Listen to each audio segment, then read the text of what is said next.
പൂപ്പി ഇന്ന് നീ ഭയങ്കര ശല്യം പൂപ്പി. ഒരു വിധത്തിൽ പറ്റുന്നില്ല എന്നെ ഇങ്ങോട്ട് നോക്കാൻ. പുറത്തൊക്കെ കുറേ പട്ടികളുടെ ശല്യം കാരണം ഇന്ന് പിടിച്ച് കൂട്ടിലിടാതെ അകത്തിട്ടേക്കുക. അപ്പോൾ ഉണ്ട് എൻ്റെ ദേഹത്ത് കയറുക. നോക്ക് എവിടെ കയറി ഇരിക്കുന്നേന്ന്. എന്നേ ടേബിൾ ഫാൻ വെച്ചിട്ടുണ്ട്. നീ തറയിൽ കിടന്ന് ഉറങ്ങ്. എൻ്റെ മുകളിൽ കയറി വരുക. ഇവിടെ ഇരിക്കത്തുള്ളൂ. നോക്ക് നോക്ക് പൂപ്പി. വളരെ സ്വഭാവമായിട്ട് മുടി ഇങ്ങനെ കടിച്ചു പറിക്കും. ഭയങ്കര ശല്യം. നോക്കുന്നുണ്ടോ? അവൾക്കറിയാം അവളെ പറ്റി പറയുന്നത്.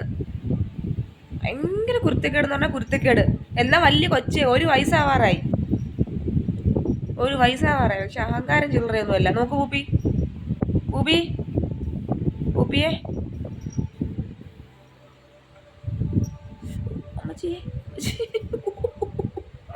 ഒരു കയ്യെ വെച്ചോളെങ്കിൽ നമുക്ക് ഭയങ്കര വേദനയാ.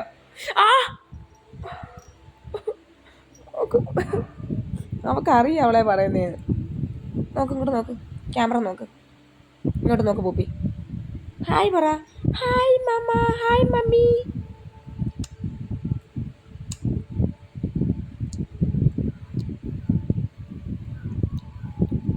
നല്ല നാട്ടുപൂച്ചരിയാണ്. നല്ല മണമൊക്കെ ഉണ്ട്.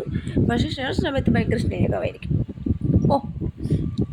ഇവള് സ്നേഹിക്കാൻ കൊടുത്തില്ല. സ്നേഹിച്ചുകൊണ്ടിരിക്കുമ്പോൾ നമ്മളെ കയറി നല്ല രീതിയിൽ നോവിക്കും. മുഖത്ത് കയറി പിടിക്കും. നമ്മുടെ ചുണ്ടിലേ കയറി പിടിക്കത്തുള്ളൂ. അവിടെ കൈ കടിക്കുന്നുണ്ടോ? അടി കിട്ടും.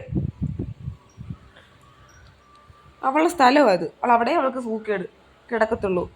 പുറകെ നടക്കും ശല്യം ചെയ്യാനായിട്ട്. തന്നെ കൊച്ച തെണ്ടിക്കൊച്ച്. കൂട്ടിലിട്ടേ നിന്നെ പിടിച്ചേ. നോക്കൂ ദേഷ്യം കണ്ട പൂപ്പി. നിന്നെ പിടിച്ച് കൂട്ടിലിട്ടേ പൂപ്പി. വീണ് അവിടെ നിന്ന് കണ്ടോ? അവിടെ നിന്ന് വീണ്. ഞാൻ അവിടെ ഇരുന്ന് ഞാൻ ശല്യം സഹിക്കാൻ മതി ഇവിടെ വന്നിരുന്ന് വിച്ചിട്ട് നീങ്ങിയിരുന്ന്. അപ്പം ഇവിടെ വന്ന് കിടന്ന്. ഇപ്പം ഇവിടെ ഇറങ്ങി കിടന്ന് കണ്ടോ?